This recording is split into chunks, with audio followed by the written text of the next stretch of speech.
Dekabrın 31-də gözlənilən hava şəraiti açıqlanıb. Milli Hidrometeorologiya Xidmətinin məlumatına əsasən Bakıda və Abşeron yarımadasında hava şəraitinin dəyişkən buludlu olacağı, arabir tutulacağı, əsasən yağmursuz keçəcəyi gözlənilir.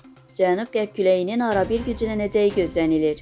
Havanın temperaturu gecə 3-5 dərəcə, gündüz 9-12 dərəcə isti olacaq. Atmosfer təzyiqi 759 mm civə sütunundan 754 mm civə sütununa enəcək. Nisbi rütubət gecə 70-80%, gündüz 45-55% olacaq.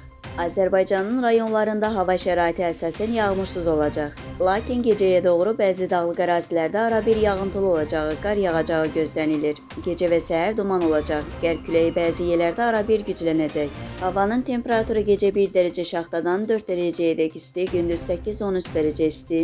Dağlarda gecə 5-10 dərəcə şaxta, yüksək dağlıq ərazilərdə 10-15 dərəcə şaxta, gündüz 3 dərəcə şaxtadan 2 dərəcəyədək isti olacaq. Gecə bəzi dağlıq ərazilərdə yolların buz bağlaması ehtimalı var.